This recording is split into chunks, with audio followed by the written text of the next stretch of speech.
Bom dia e obrigado por aguardarem. Sejam bem-vindos à teleconferência da Cogna para a discussão de resultados referentes ao quarto trimestre de 2022. Informamos que este evento está sendo gravado e que todos os participantes estarão apenas ouvindo a teleconferência durante a apresentação da Cogna. Em seguida, iniciaremos a sessão de perguntas e respostas quando mais instruções serão fornecidas. Caso algum dos senhores necessite de alguma assistência durante a teleconferência, queiram, por favor, solicitar a ajuda de um operador, digitando *0. Este evento também está sendo transmitido simultaneamente pela internet via webcast, podendo ser acessado no endereço webcastlight.mzik.com, onde se encontra disponível a respectiva apresentação. A seleção dos slides será controlada pelos senhores. O replay deste evento estará disponível logo após seu encerramento. Lembramos que os participantes do webcast poderão registrar via website perguntas para a Cogna também, que serão respondidas após o término da conferência pela área de RI.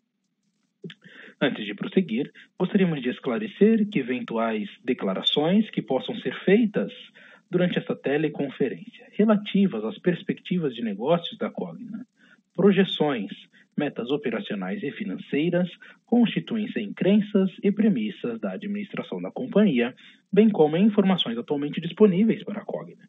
Considerações futuras não são garantia de desempenho e envolvem riscos, incertezas e premissas, pois se referem a eventos futuros e, portanto, dependem de circunstâncias que podem ou não ocorrer. Investidores e analistas devem compreender que condições gerais, condições do setor e outros fatores operacionais podem afetar os resultados futuros da Cogna e podem conduzir a resultados que diferem materialmente daqueles expressos em tais considerações futuras. Gostaria agora de passar a palavra ao Sr. Roberto Valério, CEO da Cogna, que iniciará a apresentação. Por favor, Sr. Roberto, pode prosseguir. Obrigado, bom dia a todos, obrigado por participarem da teleconferência para discutir os resultados do quarto trimestre de 2022 da Cogna. Participam aqui comigo desse call o Frederico Villa, nosso vice-presidente financeiro, o Mário Ghil, diretor-presidente da Vasta, o Guilherme Mélega, atual COO e futuro CEO da Vasta, e o Eduardo Ronzac, nosso diretor de Relações com Investidores e Finanças Corporativas. Lembrando que esse call deverá durar 1 hora, composto por mais ou menos 40 minutos de apresentação, e depois a gente segue para mais ou menos 20 minutos de perguntas e respostas. Bom, eu queria começar essa nossa reunião destacando a nossa satisfação com os resultados do quarto trimestre e do ano de 2022, porque eles confirmam o ano como o ponto de inflexão das principais linhas de resultado da companhia. Agora, a partir aqui do terceiro, já tinha acontecido no terceiro trimestre, mas especialmente com a consolidação do ano, temos não apenas a Cogna, mas também todas as suas principais unidades de negócio, a Kroton e a Vasta, crescendo receita, crescendo EBITDA, margem EBITDA e geração de caixa. Eu queria destacar também que o quarto trimestre de 22 é o 7º trimestre consecutivo de melhoria de resultados e de rentabilidade da Cogna, mesmo em um contexto que todos nós conhecemos, um contexto macro desafiador e com pressões inflacionárias e especialmente de aumento de custos, dado o retorno à presencialidade das nossas unidades presenciais dentro de Kroton. Bom, com isso dito, eu queria passar para o slide 3 e fazer alguns destaques das nossas unidades de negócio. Primeiro, eu destaco o crescimento da receita líquida da Kroton, 12,6% no quarto trimestre. A gente já tinha crescido 11,7% no terceiro tri, então não apenas crescendo, mas ganhando um pouco de velocidade também no crescimento trimestre contra trimestre anterior, o que reforça a nossa crença de que a tendência para frente é de consistente melhora.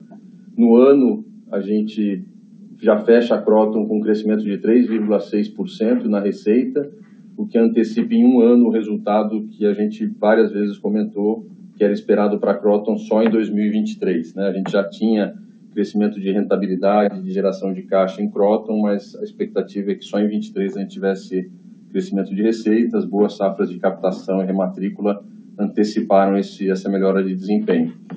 Eu destaco também que as despesas de marketing, apesar da gente já ser benchmark do ponto de vista de custo de aquisição de alunos na Kroton, as despesas de marketing continuaram caindo ao longo de 2022 e a PCLD também, o que mostra a qualidade da receita, a qualidade da nossa base de clientes depois da reestruturação que foi feita. O EBITDA recorrente cresce no ano 9,6% e a gente teve um ganho de 1,6 pontos percentuais de margem. Depois, um pouco mais adiante, eu vou explorar um pouco mais esse tema. A evasão, né, apesar das taxas de crescimento consistentes no volume de captação, né, das últimas safras, a evasão está estável. A gente sabe que quando a gente tem participação maior de calouros, isso coloca pressão na evasão, mas os números demonstram a qualidade do trabalho que está sendo feito pelo time. E claro que maiores volumes de captação e evasão estável só pode levar a crescimento de base. Esse é o terceiro trimestre que a gente tem crescimento de base na Kroton e um crescimento no ano de 11,5% na base de graduação.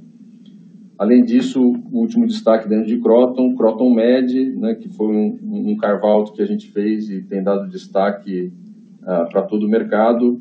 A Kroton Med superou ambos os guidances, tanto de receita líquida quanto de EBITDA recorrente. Kroton Med, a vertical de medicina, é uma das nossas avenidas de crescimento e essa superação do guidance nos dá bastante confiança de que não só a estratégia está correta, mas que a execução também está sendo bem feita.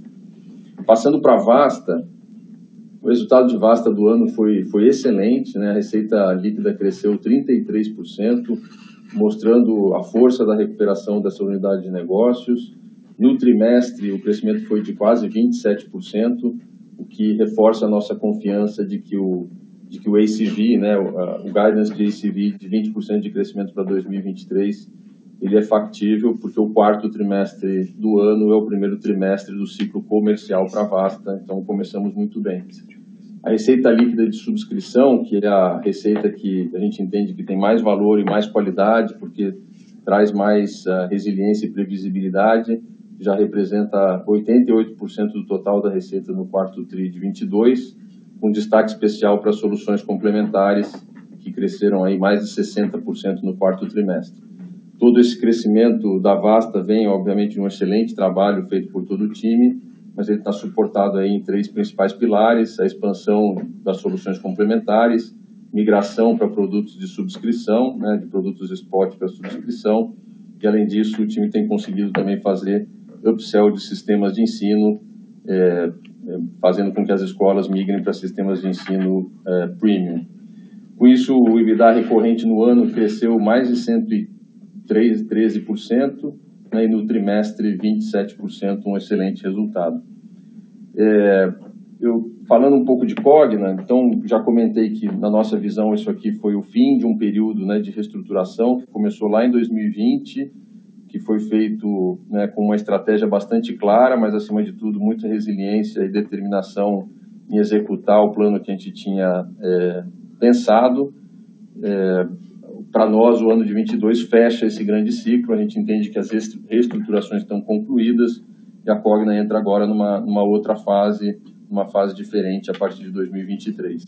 O crescimento da receita líquida de Cogna foi 6,6% em 2022, mas eu queria destacar, acima de tudo, a qualidade dessa receita, né, que quando a gente olha a qualidade da receita em Kroton, isso está refletido na PDD, né, que é decrescente, ou seja, a gente está cada vez mais confiante no recebimento das receitas de Kroton, e Vasta com a maior participação de receita vindo de produtos de subscrição, obviamente trazem também maior qualidade na receita.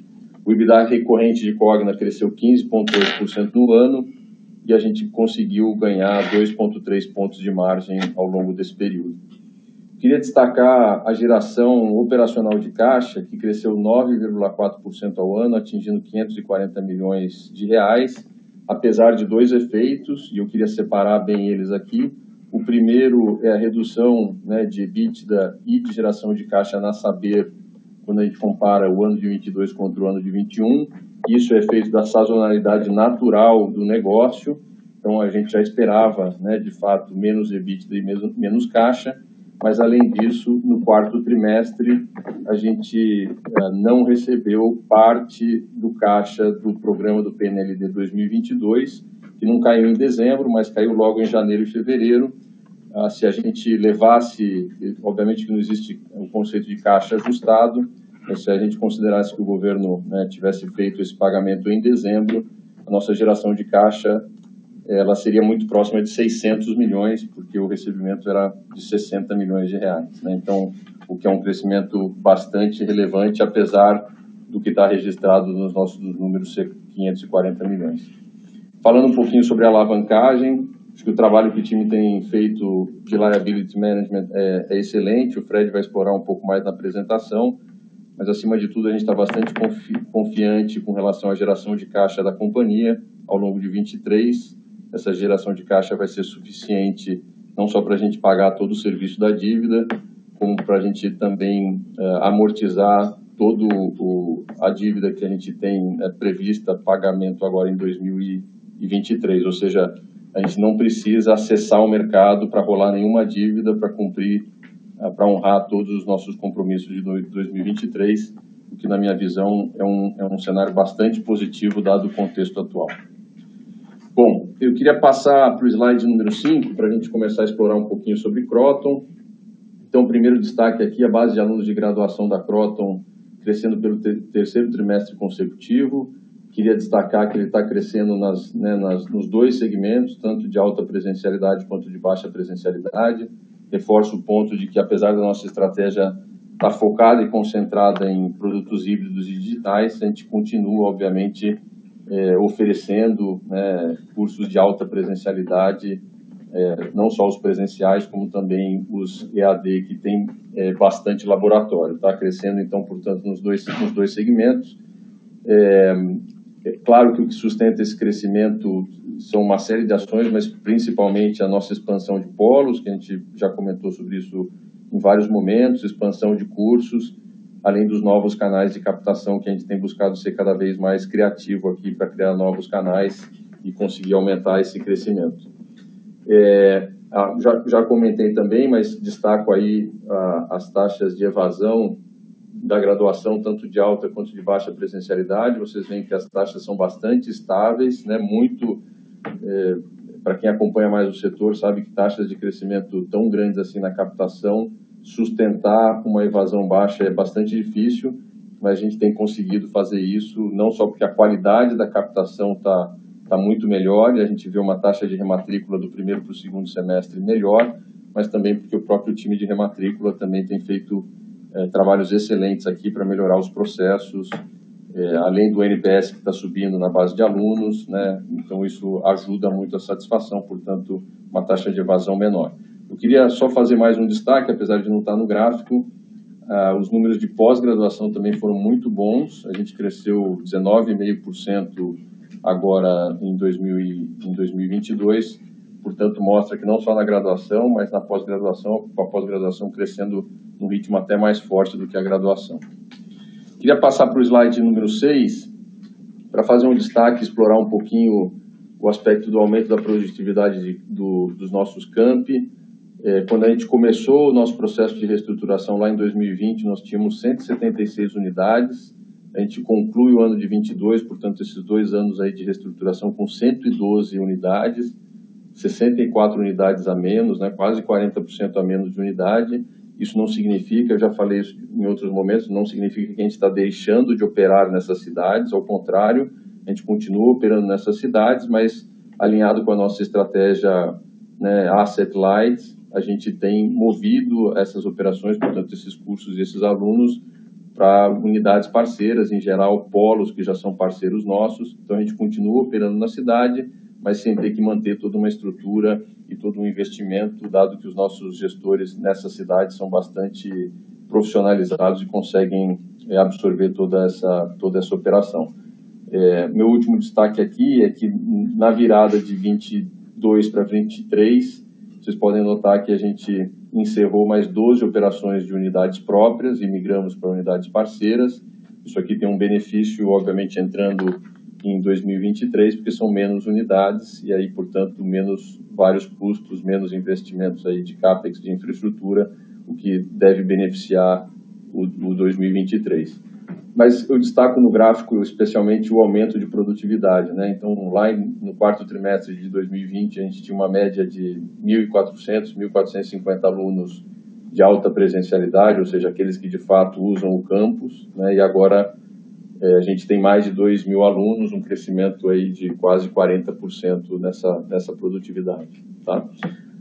Obviamente que isso não impacta o EBITDA, mas falando um pouquinho sobre geração de caixa, ter menos unidades significa também menos gastos de aluguéis, com a alta da inflação. Isso aqui é bastante importante para a gente conseguir gerenciar nossos custos. Eu já falei isso em outros momentos.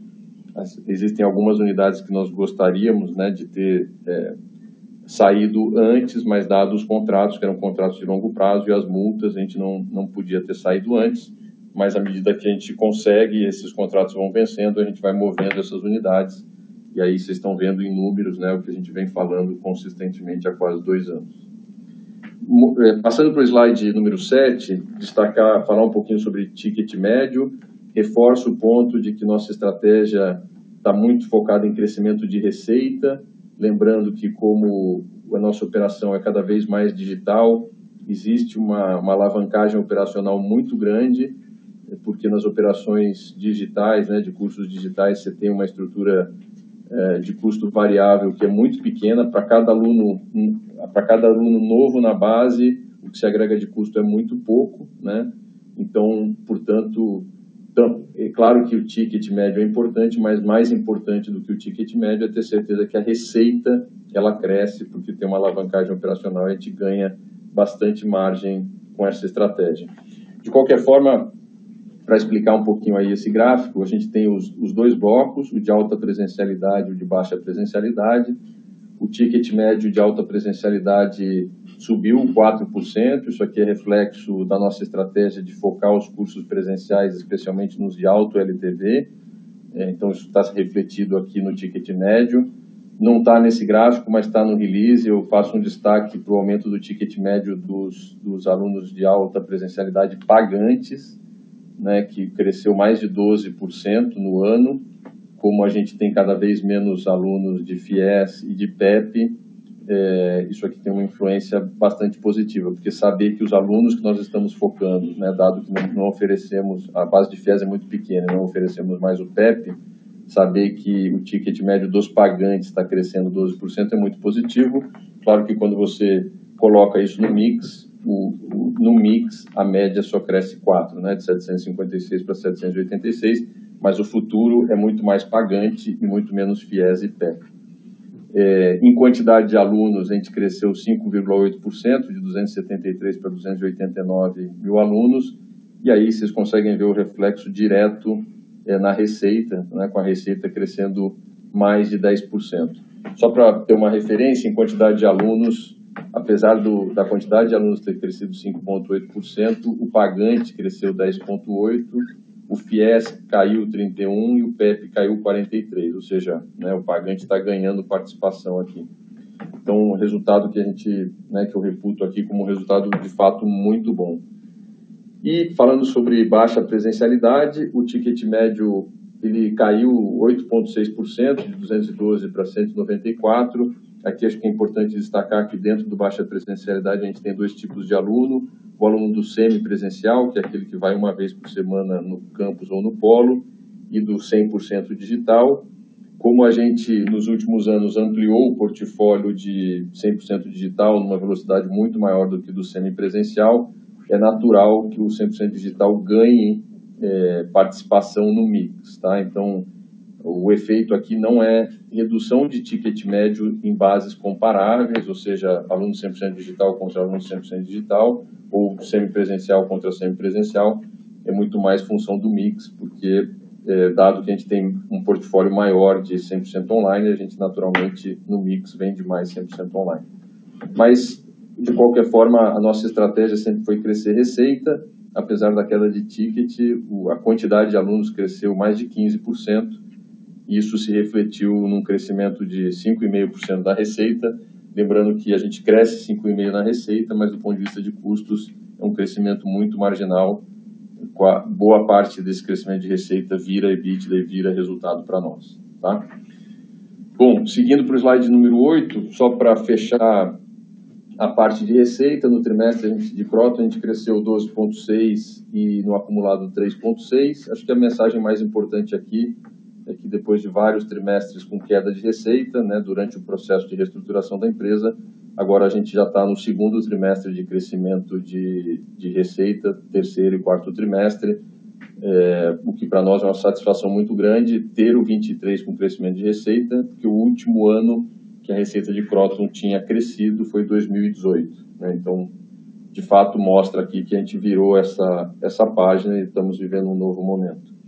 Passando para o slide número 9, para falar um pouquinho de custos, no primeiro gráfico, esse que tem, né, o fundo cinza, eu queria destacar que, especialmente essa primeira faixa, né, que são os custos diretos, que no quarto TRI 21 era 202 milhões, no quarto TRI 22, 203 milhões, ou seja, apesar da nossa base de alunos ter crescido e nossa receita ter crescido, do ponto de vista nominal, o custo direto está estável, o que significa que, né, como proporção da receita está caindo, né?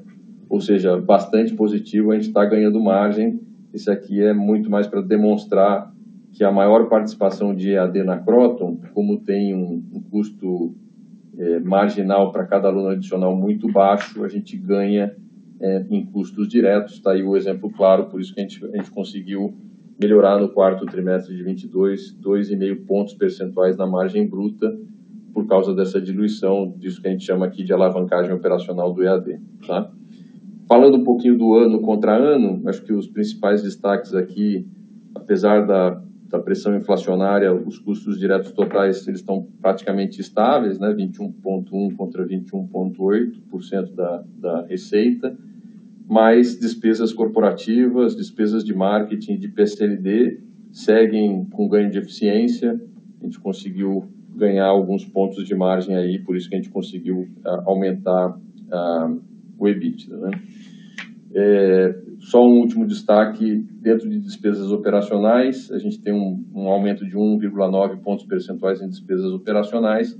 É nessa linha que caem os gastos, né, de segurança, limpeza, energia elétrica, ou seja, reflete o retorno à presencialidade das nossas operações no campus, por isso é que ele aumenta um pouquinho. Passando para o slide número 10, acho que isso é muito mais a conclusão do que a gente já falou aqui, do que eu expliquei de custos. Então, a gente cresceu o EBITDA tanto no trimestre quanto no ano, mas com destaque especial para o ganho de 1,6 pontos percentuais na margem do ano. Tá? Passando para o slide 11, falando um pouquinho sobre a qualidade da nossa receita, a qualidade dos nossos recebíveis, eu queria destacar aí o prazo médio de recebimento. Quando a gente começou lá a nossa reestruturação, o prazo médio do quarto TRI de 2020 era de 78 dias, um ano depois caiu para 62 dias, agora a gente está em 54 dias, portanto, uma melhoria, né, contundente no prazo médio de recebimento dos pagantes, mas é importante destacar que o índice de cobertura do contas a receber permanece constante, aí, com 68,8%. Tá? Como percentual da receita líquida, eu reforço o ponto de que em 2021 a PDD representou 15,5% da receita líquida e esse ano 12,2%, conforme eu mencionei alguns slides atrás. Tá? Por último, em Kroton, queria destacar também a nossa satisfação com os resultados de Kroton Med, uma operação nova que a gente fez, o carve-out, tem agora cada vez mais estruturas e ações independentes de Kroton. A gente, né, tinha dado um guidance tanto de receita quanto de EBITDA, superamos os dois guidances, estamos aí com 580 vagas, ainda várias vagas orgânicas aqui para amadurecerem nos próximos anos, então a gente está bastante confiante com o Kroton Med também, tá bom? Bom, com isso eu queria passar a palavra para o Mário Ghil, presidente da Vasta, para que ele possa fazer os comentários sobre Vasta. Obrigado, Roberto. Bom dia a todos. Call especial aqui para mim, porque é o último antes da aposentadoria.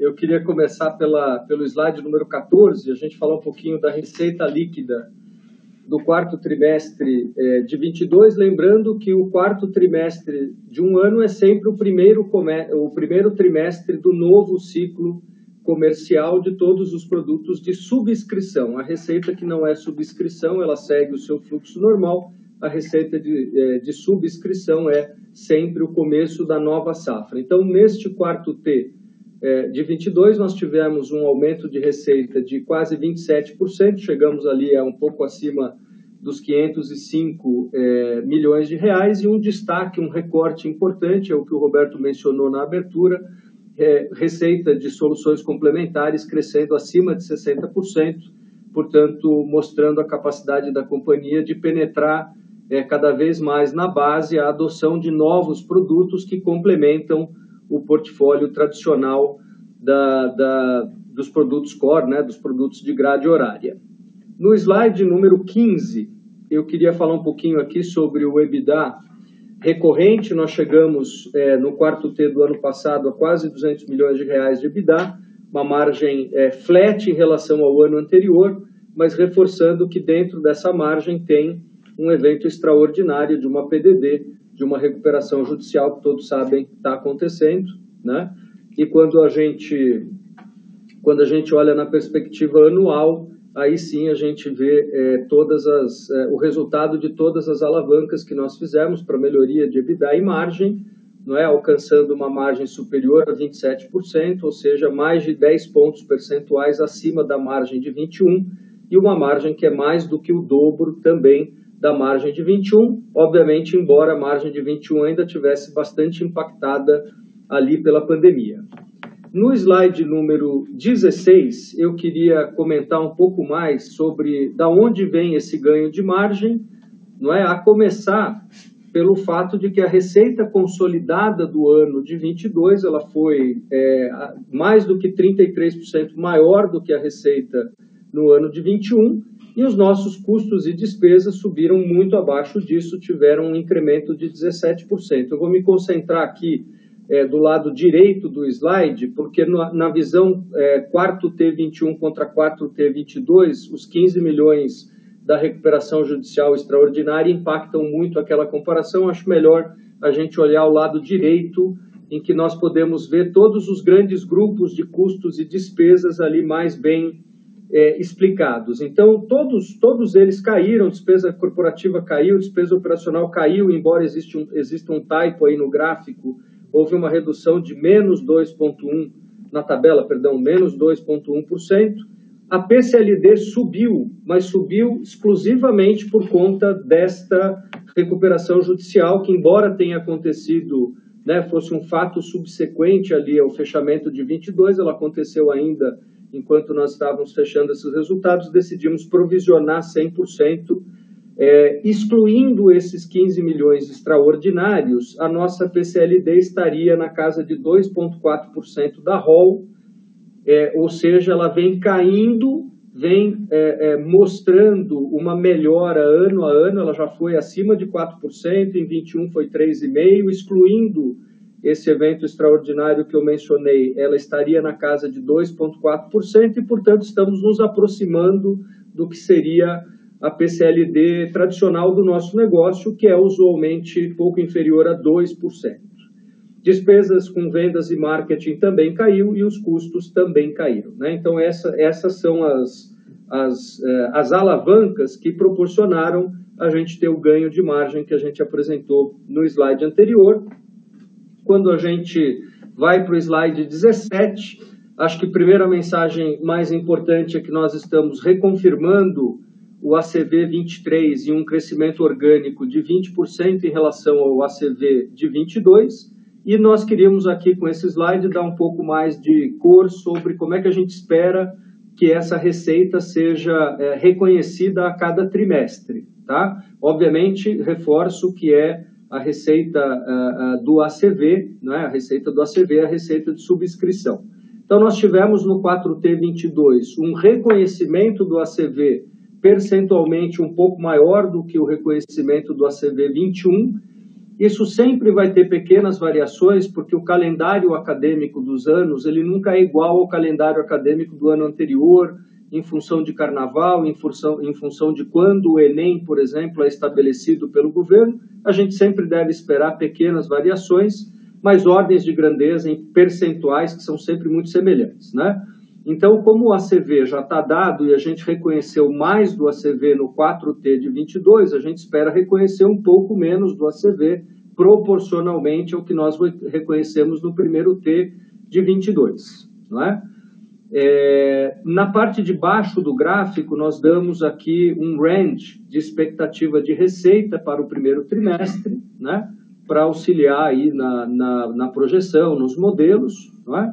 Mas reforçando que nós estamos bastante confiantes de que o ACV, que o guidance do ACV vai ser cumprido, tá bom?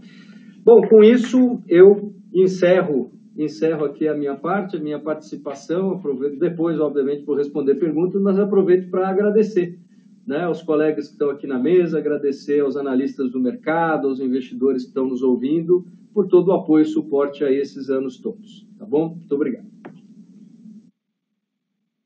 Bom dia, pessoal. Obrigado, Gil.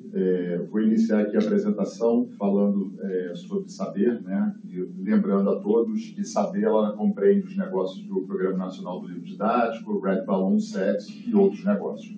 Iniciando essa apresentação pelo slide 19, falando sobre os destaques financeiros, a receita líquida, né, no trimestre e no acumulado tivemos uma redução de 3,6% e 19%, respectivamente. Essa já era uma redução esperada, né, um efeito natural da sazonalidade do nosso negócio. Entretanto, cabe mencionar que, no ano, as demais unidades de negócio Saber, que não têm efeito de sazonalidade, né, cresceram a receita líquida conjuntamente em aproximadamente 30%. Saindo da receita líquida ainda para o EBITDA recorrente, né, o efeito da receita líquida ele traz esse efeito também para o EBITDA recorrente. Então, no EBITDA recorrente, no trimestre, nós tivemos uma redução de 7,7% e no acumulado uma redução de aproximadamente 42%, fazendo o EBITDA de Saber de 2022 alcançando 100 milhões de reais. Essa redução, né, como eu mencionei, foi causada pela sazonalidade do ciclo comercial do PNLD, né, uma variação histórica que ocorreu em 2022. Entretanto, para o ano de 2023, né, em decorrência também da sazonalidade, né, nós temos um calendário mais favorável com a compra de segmentos de maior volume e com maiores tickets na receita no PLD, que gerar um crescimento para o próximo ano. Agora, saindo do negócio Saber, né, e para a parte mais final, na conclusão de Cogna, né, que ambos, o Roberto Valério e o Mário Gil, já explicaram os grandes efeitos aqui em receita e custos. Então, vou fazer uma breve recapitulação sobre receita e EBITDA recorrente, que está no slide número 21. Né? Concluímos um ano aqui, né, com um crescimento de receita acumulado de 6,6%, né? Um ano de ponto de inflexão na receita, né, em razão dos excelentes resultados, tanto em Kroton quanto em Vasta, e que compensaram, né, essa redução do sazonal, né, na redução de resultados de PNLD. Notem, né, que além de alcançarmos esse crescimento, né, de 6,6% no ano, o nosso trimestre, nós terminamos o quarto trimestre com um crescimento de aproximadamente 13%, alcançando 1.696. E aí, conversando, né, saindo da receita e falando sobre a EBITDA recorrente de Cogna, né, nós concluímos aqui o ano de 2022 atingindo um EBITDA de 1.460.000.000, né, um crescimento de 15,6% no ano acumulado, atingindo uma margem EBITDA de 28,7%, um crescimento de 3 pontos percentuais em margem e um crescimento em termos monetários de 200 milhões de reais. E esse efeito, né, ele aconteceu também no trimestre, porque no trimestre nós tivemos um crescimento de 13% e com expansão de margem. Então, mostra aqui, né, que os nossos negócios, né, tanto de Kroton quanto de Vasta, eles levaram a Cogna a ter esse crescimento, tanto em receita quanto no EBITDA recorrente. Passando para o próximo slide, que está no número 22, né, reforçamos aqui a nossa geração de caixa operacional. No quarto trimestre, nós tivemos uma leve redução aqui de geração de caixa operacional, mas como na abertura inicial o Roberto mencionou, tivemos aqui um descasamento, né, o não recebimento do Programa Nacional do Livro Didático, em aproximadamente 60 milhões, que era a nossa expectativa receber, mas nós já recebemos no mês de janeiro, durante o mês de janeiro e fevereiro de 2023. Entretanto, no acumulado, né, a geração de caixa operacional ela foi positiva, nós atingimos 540 milhões, né, uma variação de 9,4%, ou 462 milhões de reais. E o que explica essa geração de caixa operacional, né? Maior arrecadação de CRO, melhor comportamento da nossa adimplência, redução de custos de despesas com marketing, um crescimento de 183 milhões no EBITDA recorrente de Vasta, que o Mário Viu acabou de explicar, né? E esse crescimento ele compensou essa redução, a redução no EBITDA de Saber, como eu expliquei anteriormente.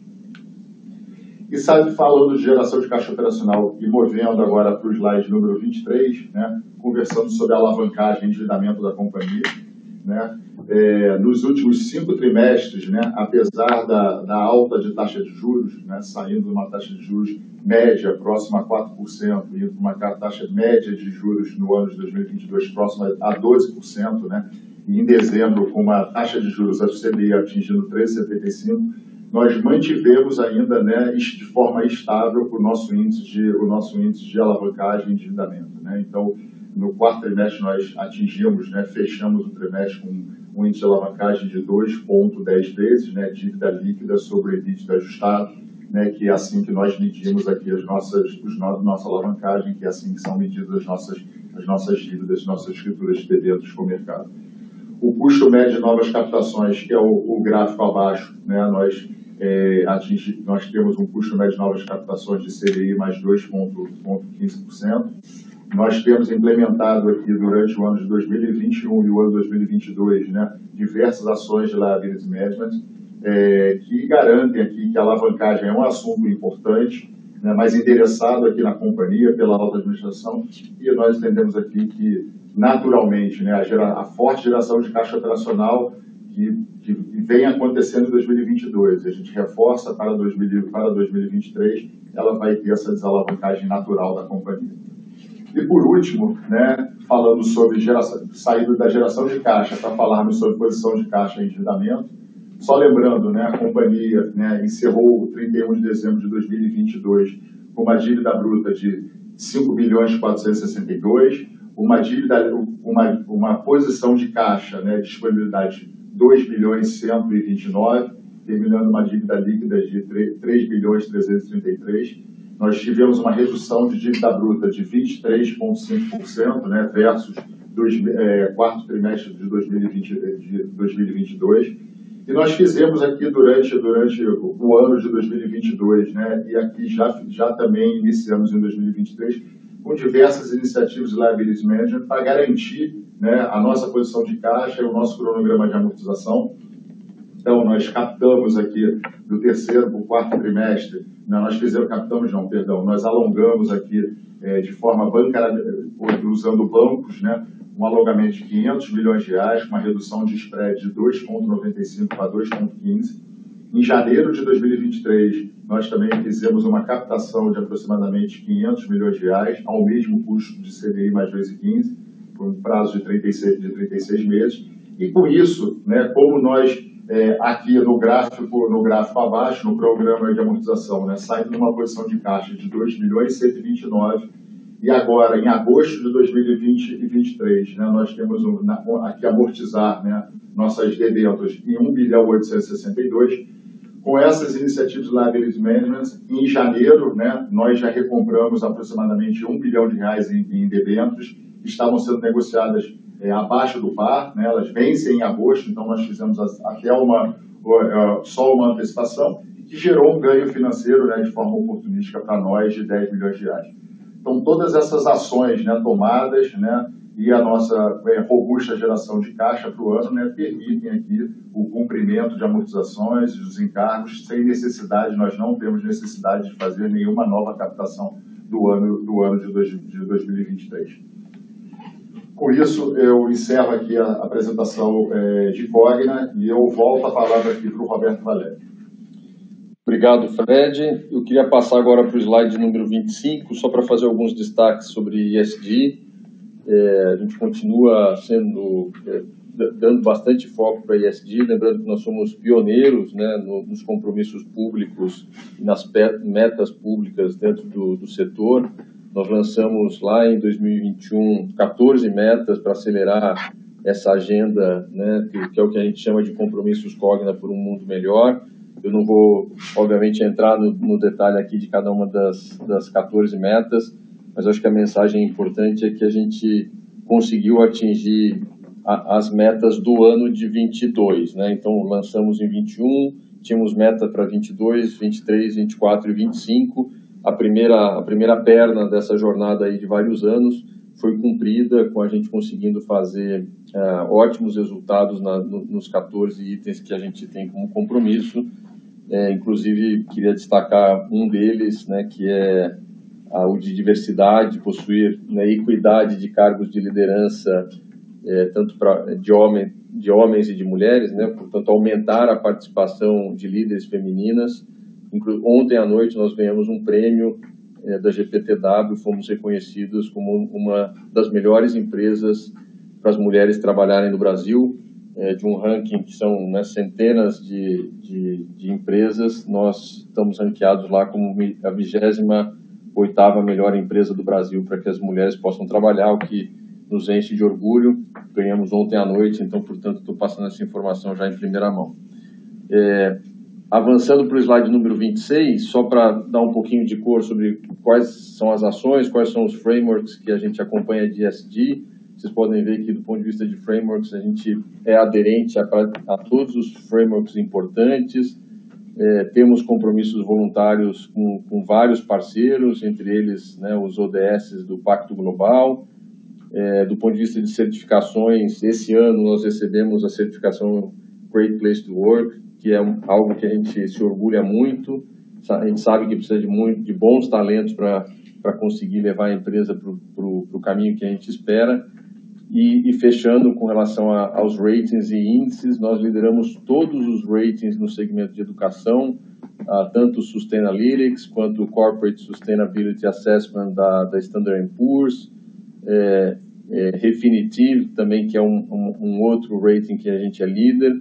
E acho que um destaque aqui importante para a entrada da Cogna no ISE, da B3, é a primeira e única empresa de educação a integrar na carteira do Índice de Sustentabilidade Empresarial da B3. Inclusive, agora a gente participa do Índice de CO2 da B3 e do Índice GPTW também da B3. Então, a gente fazendo aqui avanços bastante importantes nessa frente. Dito isso, eu queria passar para o slide final, que é o slide número 27, com as considerações finais. Por segmento, então, acho que Kroton, né, perspectivas positivas para o ciclo do primeiro semestre de 23, tanto de captação quanto de rematrícula, o que nos traz confiança para o crescimento da base de alunos, e, portanto, se a base de alunos cresce, a receita de 23 também vai crescer. A redução das 12 unidades próprias que eu comentei, além das iniciativas de ganho de produtividade, a boa gestão de custos diretos, que eu também demonstrei em um dos slides, além de iniciativas como, por exemplo, a unificação de marcas nacionais. A gente fez um movimento aqui de unificar as nossas marcas nacionais de Kroton em Anhanguera, numa transição que pode levar aí alguns anos, não temos pressa para fazer isso, mas a gente quer direcionar nossos esforços para uma única marca, o que vai trazer, obviamente, sinergia e ganho de eficiência, além dos trabalhos de melhoria de adimplência, que são constantes aqui. A gente entende que tudo isso vai suportar, né, vai sustentar uma melhoria de margem EBITDA e também um GCO cada vez mais crescente. Um destaque especial para o CAPEX, né, os investimentos que a gente tem feito com proporção da receita líquida são mais ou menos estáveis, a gente espera estabilidade para 2023, mas com foco muito mais em tecnologia e transformação digital, com o objetivo que vocês já conhecem, que é a melhoria da experiência dos nossos alunos, além de produtividade dos nossos times internos aqui, que vai gerar um benefício também no médio prazo.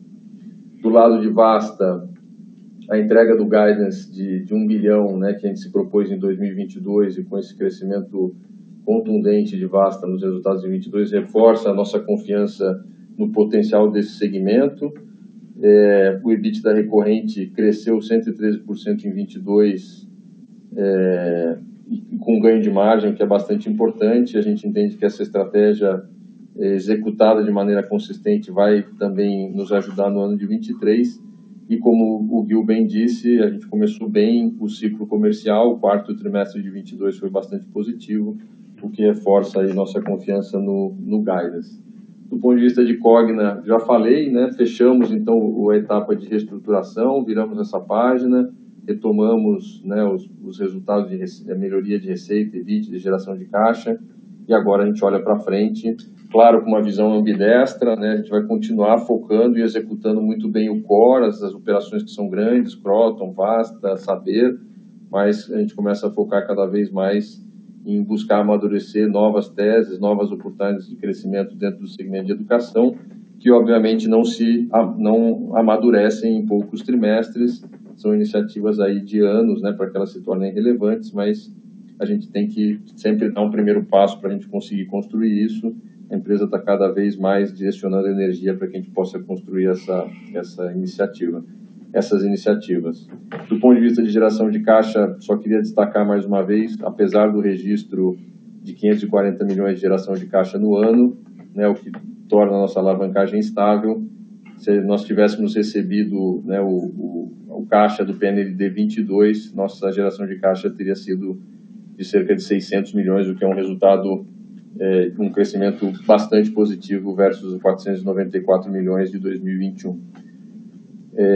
E aí, por último, como a gente está bastante confiante que, de fato, viramos a página e que a empresa vai apresentar crescimento de geração de caixa em 2023, e que as nossas iniciativas aqui de liability management, não só as que nós fizemos, mas as que estão, inclusive, enquanto falamos aqui, acontecendo, vão fazer com que a gente consiga equalizar, né, não só o horizonte de liquidez, mas também reduzir as despesas financeiras.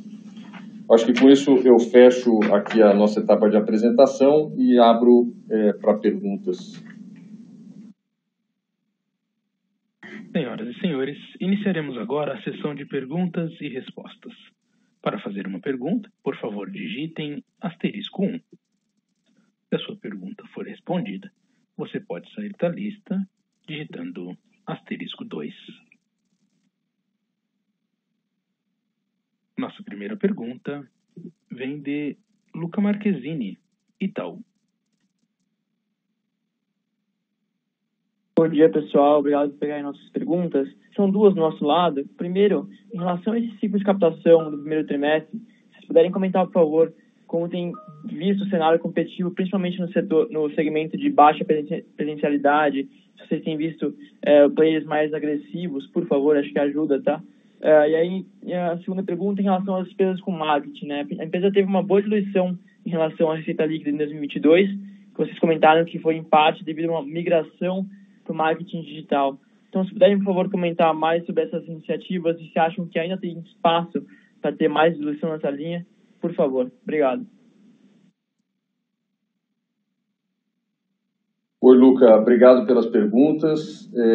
Bom, com relação ao ciclo de captação, a gente está com uma visão positiva para o ciclo, né, com os resultados bastante alinhados com o nosso orçamento. Naturalmente, você não conhece o nosso orçamento, mas a gente prevê um crescimento de receita para o ano.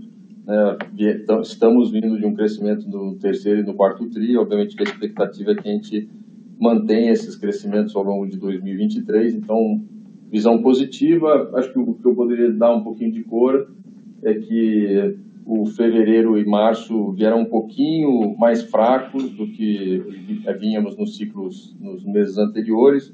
Acho que é reflexo da própria economia e um pouco do macro, mas reforça o ponto que a gente tem uma visão bastante positiva para o ciclo, está dentro do nosso orçamento, e a gente vai divulgar isso junto com os resultados do primeiro tri. A gente ainda tem aí mais ou menos uns 40 dias de captação, a gente vai com a captação até o final de abril. Com relação a despesas de marketing, de fato a gente tem conseguido ganhar bastante eficiência nas despesas de marketing. O time é bastante criativo, usa muita tecnologia, tem buscado diversificar os canais de captação.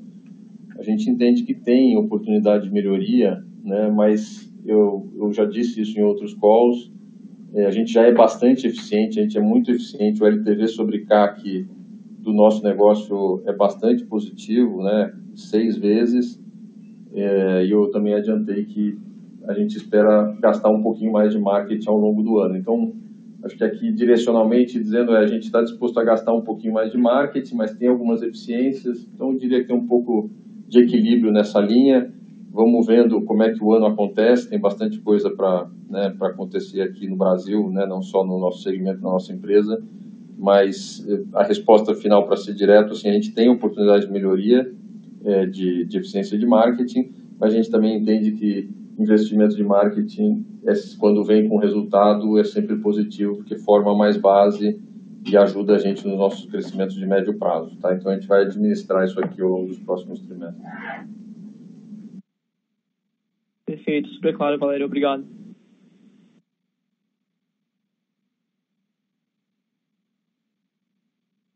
A próxima pergunta vem de Marcelo Santos, JP Morgan.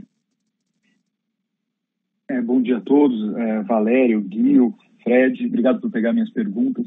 Eu queria perguntar, a primeira pergunta seria em relação às perspectivas para a evolução da margem de Kroton. Quais são os principais elementos que a gente deveria pensar impactando aí a margem de Kroton em 23 versus 22? E a segunda pergunta é só clarificar um ponto. Quando você falou de CAPEX nos seus comentários, CAPEX consolidado da empresa, você falou instabilidade no relativo ou no absoluto? Ele devia crescer com a receita ou ele devia... só queria clarificar um pouco assim, o que a gente poderia esperar para o CAPEX para 2023? São essas duas perguntas. Tá. Oi, Marcelo, obrigado pelas perguntas. Bom, com relação à margem de Kroton, eu acho que não tem muito segredo aqui, é gerenciar um pouco esses drivers que a gente já vem falando há algum tempo. Tem oportunidade em custo direto. E por que tem oportunidade? Porque à medida que a gente cresce a base de alunos de EAD, como eu falei, né, o custo variável ele é proporcionalmente muito menor do que o crescimento de receita, então a gente entende que tem um ganho de eficiência vindo de custo direto, em função de um mix maior de EAD, mas, assim, dado as nossas ações aqui de PDD, de despesas corporativas, a gente entende que também tem alguma oportunidade em PDD, ainda que não muito grande, mas dado que os nossos resultados já são bem positivos, mas também em despesas corporativas, tá? E com relação a CAPEX, meu comentário ele é muito mais em relação ao percentual da receita líquida, tá? Então, ele é estável com relação ao percentual da receita líquida, essa é a nossa visão, inclusive, no modelo de longo prazo, mas à medida que a gente vai ganhando também eficiência em despesas em investimentos ligados à tecnologia, a gente pode ir reduzindo essa proporção ao longo do tempo. Em outras palavras, não tenho nenhuma expectativa de como proporção da receita líquida que ele cresça, não, essa expectativa não existe, mas em termos absolutos a gente vai administrando à medida que a gente termina a transição dos investimentos em tecnologia, entre eles o PTK, né, a gente já falou isso em outros momentos. A gente tem não só pequenos desenvolvimentos nos sistemas legados hoje sendo executados, mas também a construção de todo um sistema novo. Então, a gente tem CAPEX aqui de tecnologia, não vou dizer dobrado, mas acelerado, porque a gente está sustentando 2 sistemas ao mesmo tempo, né? Sustentando do ponto de vista de desenvolvimento. Espero que eu tenha sido claro na resposta, Marcelo. Não, foi muito claro, obrigado.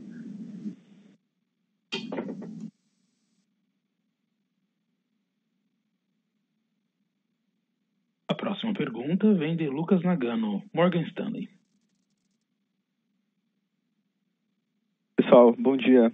Obrigado por pegarem nossas perguntas. São duas do nosso lado. A primeira é em relação à margem da Kroton no quarto TRI. Apesar da margem ter melhorado bastante ao longo do ano, a gente notou um detrator relacionado ao G&A, que aumentou 70 milhões nesse TRI. A gente queria saber o que gerou esse aumento. Em relação a outra pergunta é em relação à infraestrutura, né? Nesse trimestre vocês voltaram a fechar unidades de presencial e a gente queria saber um pouco mais do racional dessa estratégia e se vocês pretendem retomar essa política de maior racionalização com mais força, dado o cenário. E considerando uma possível volta, né, do FIES, ainda daria para absorver um aumento relevante na base de alunos presencial, mesmo com essa redução?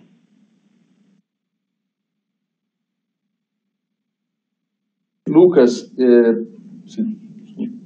só a gente cortou aqui, se você puder repetir, eu sei que a sua primeira pergunta é com relação à margem de Kroton no quarto trimestre, essa eu entendi, e depois você fez uma segunda pergunta, mas infelizmente eu não consegui ouvir. Você pode repetir, por favor? Sim. Em relação à racionalização que vocês voltaram a fazer nesse quarto TRI, a gente queria saber o racional e se vocês pretendem voltar com essa política com mais força no futuro. Perfeito, tá bom, racionalização de campos, perfeito. Bom, então, com relação à sua pergunta de margem Kroton, tá? Margem Kroton no quarto trimestre, ela tem um aumento, especialmente em função do retorno da presencialidade, né? São despesas operacionais, o que a gente chama de despesas operacionais, que são os gastos relacionados à energia elétrica, segurança, enfim, as atividades que têm a ver com presencialidade. Elas estão mais concentradas no segundo semestre, impactaram mais no terceiro trimestre. Agora, com relação à racionalização de campos, eu diria o seguinte, né? Do ponto de vista de reestruturação, a gente terminou a reestruturação, mas a nossa estratégia de longo prazo é uma estratégia mais focada em cursos híbridos e digitais. Portanto, à medida que a gente vai ganhando base de alunos no digital e os contratos de aluguel vão vencendo, nas unidades onde a gente entende que não precisa ter um campus tão grande, a gente pode reduzir para uma unidade menor ou a gente pode migrar para um parceiro, a gente vai executar, mas eu entendo que não, né, não mais nessa dimensão que a gente teve no ano de 21 e agora esses 12 no ano de 22. Eu entendo que se isso acontecer aqui ao longo dos próximos anos, vai ser em unidades, né, e não em dezenas. Perfeito. E só, se eu puder, só uma pergunta relacionada a isso. No cenário de volta de FIES, vocês acham que ainda daria para absorver um aumento relevante no número de alunos presencial? Sim, Lucas, porque a gente tem uma ocupação próxima a 50%, né, das nossas unidades.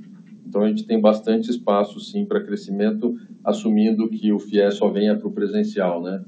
A gente não sabe exatamente como vai ser, mas sim, a gente tem espaço para crescer. A gente sempre toma essas decisões pensando num potencial novo FIES, então isso aqui está no plano também. Beleza, obrigado, Valério. De nada.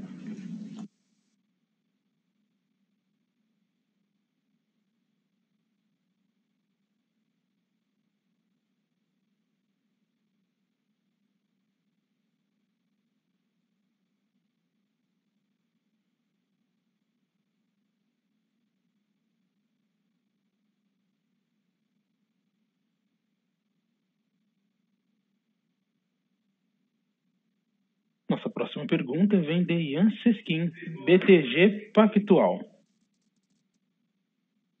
Bom dia, Valério. Bom dia, Guilherme. Bom dia, pessoal. Queria colocar duas perguntas aqui do meu lado. A primeira é um follow-up sobre a primeira pergunta, né? A dinâmica de captação ali do primeiro ciclo de 2023. Queria entender da perspectiva da indústria como que vocês percebem a racionalidade de preços, né? Falando com alguns dos peers, a gente já percebe uma postura um pouco mais conservadora de precificação, tanto ali por parte dos cursos presenciais quanto por parte dos cursos de AD. E, enfim, independentemente do efeito mix de base, queria entender se vocês percebem essa maior racionalidade de preços aí desse ciclo. Essa é a primeira. E a segunda pergunta é sobre o calendário do PNLD, né? A gente sabe que existe um calendário mais favorável para o ano de 2023, mas eu queria entender quando que começam essas vendas do novo PNLD, né? Você já deve mostrar um crescimento aí expressivo para primeiro trimestre ou primeiro semestre do ano. Obrigado. Oi, Ian, obrigado pelas perguntas. Bom, voltando então para o tema de captação de Kroton, eu concordo sim com o seu comentário e com o que os outros players estão dizendo. Os preços vamos dizer, eu vejo mais racionalidade, né, nas ofertas, os preços estão mais estáveis. Na nossa captação, os tickets estão estáveis, né, nos cursos comparáveis, portanto, assumindo o seu próprio comentário, né, isolando o mix, os preços e os tickets médios estão estáveis. E eu acho que é muito bom isso para o segmento, lembrando que a gente já fala sobre esse ponto, né, de que o mais importante do que crescer volume de matrículas, é importante crescer receita, portanto, um equilíbrio entre volume e preço é sempre importante. Eu também ouço outros players sendo mais vocais com esse tema e vejo mais racionalização nas ofertas, mas lembrando que é um mercado competitivo, né? Então, assim, ainda que tenha mais racionalidade, tem bastante player e bastante oferta. Então, tem desafios aí para todas as empresas. Com relação ao PNLD, o PNLD tem a sazonalidade, portanto, anual, que é a que você comentou, mas a própria sazonalidade de negociação, né, de fechamento das vendas para o governo, elas estão mais concentradas no segundo semestre. Então, assim, não tenho nenhuma expectativa de que vocês vão ver esses números em Saber no primeiro semestre. Perfeito. Obrigado, Valério.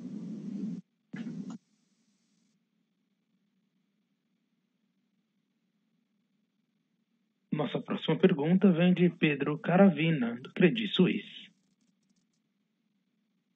Oi, pessoal, bom dia, obrigado pelo espaço.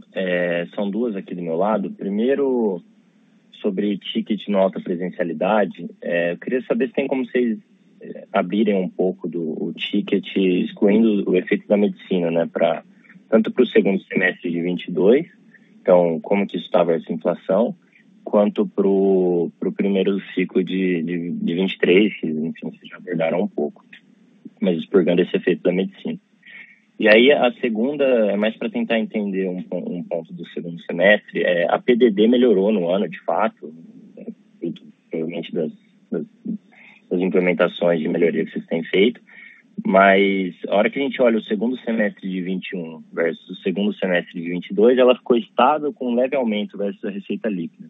Eu queria entender se foi algum efeito da pandemia mesmo de 21 e tentar entender o nível recorrente disso para 23, se é mais na faixa dos 11% aí do que foi o semestre ou se é dos 13% do primeiro semestre de 22. Então, são esses pontos, por favor.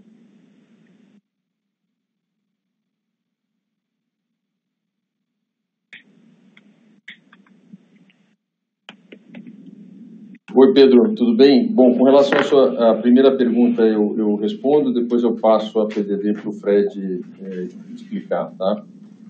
Com relação à tua pergunta de preços de premium, né, do alta presencialidade, os tickets são estáveis, tanto no presencial, tanto na medicina quanto nos outros cursos presenciais. Acho que é importante dizer que a gente, obviamente, tem focado em cursos de alto LTV. Então, ele tem uma tendência, de fato, à estabilidade, em alguns campos até algum ganho de ticket. Não é um mercado tão competitivo quanto o EAD. Obviamente, medicina tem sua própria competitividade natural, que é menor, ou seja, a gente consegue manter os preços. E quando a gente fala, né, dos cursos presenciais de alto LTV, também é um segmento bastante específico que a gente consegue sustentar bons preços. Então, acho que a resposta é preços e tickets bastante estáveis, não só nesse ciclo, mas a nossa perspectiva aqui para o ano, né, para o segundo ciclo também. Fred, a segunda pergunta. Obrigado, Pedro, pela pergunta. Falar sobre PDD e estabilidade entre o primeiro semestre e segundo semestre. A melhor métrica que nós usamos aqui, que eu acredito que é uma boa direção para o mercado, né, é a receita, a PCLD sobre a ROL, né? Em 2022, ela foi de 12,2%, né, versus 15,5%, essa melhora de 3 pontos percentuais. E o que a gente consegue perceber é que, como nós gerenciamos hoje a inadimplência, né, e muita geração de caixa operacional, a gente não vê, pode ter sido o deslocamento do quarto trimestre de 2022 para 2021, é muito mais um efeito que ocorreu em 2021, e não mudanças para o quarto trimestre de 2022. Então, nós não acreditamos, olhando, não tem nenhum efeito one-off que aconteceu aqui em 2022. A gente acredita que, de fato, que como olhamos muito a inadimplência, uma boa métrica olhando para frente seria manter próxima a PCLD sobre rol próxima a 12%. Tá? Olhando efetivamente que isso aqui é caixa, né? Então, olhando inadimplência, mas é assim que a gente gerencia o negócio, nada não seria o 2023, não deveria ser diferente do que aconteceu no ano de 2022. Espero ter sido claro. Claríssimo, pessoal. Muito obrigado.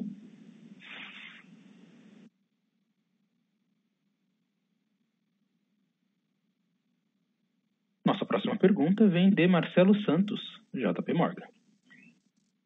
Obrigado por me darem um follow-up. Eu só queria clarificar um ponto que o Roberto Valério falou muito sobre estabilidade de ticket. Quando você menciona estabilidade, você quer dizer tipo, ticket no ano contra ano, o mesmo valor nominal? É isso que significaria a estabilidade? Só para clarificar. Tá bem. Oi, Marcelo. Sim, é estabilidade nominal, não é estabilidade real, tá? Do ponto de vista de tickets. Mesmo em medicina, você estaria vendo estabilidade nominal? Eu imaginaria que em medicina seria mais fácil passar a inflação.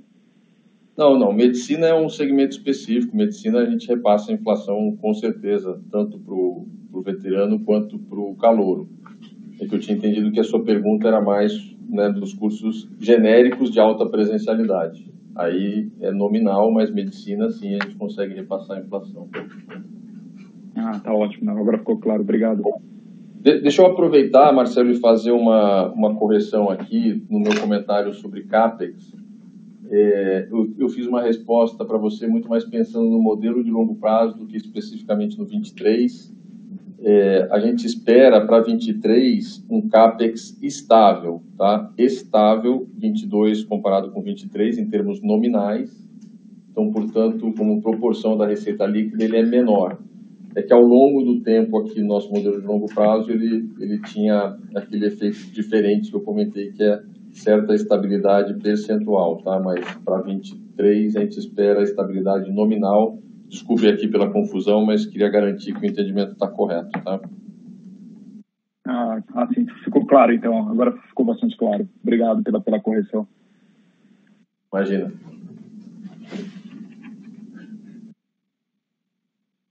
Encerramos neste momento a sessão de perguntas e respostas. Gostaria de passar a palavra ao Sr. Roberto Valério para as considerações finais. Por favor, Sr. Roberto, pode prosseguir. Bom, eu queria agradecer mais uma vez a participação de todos, dar os parabéns para todo o time de Cogna e time Vasta pelos resultados, agradecer profundamente aqui toda a dedicação e participação do Gil ao longo desses quase 30 anos conosco. Ele certamente vai continuar conosco como membro do conselho e líder do comitê de estratégia, mas o meu agradecimento especial para ele e, obviamente, ficamos aqui à disposição com todo o time de RI à disposição de vocês para tirar as dúvidas que vocês tiverem. Obrigado, nos vemos na divulgação do primeiro TRI de 23. A teleconferência da Cogna está encerrada. Agradecemos a participação de todos, tenham uma boa tarde. Obrigado por usarem Chorus Call.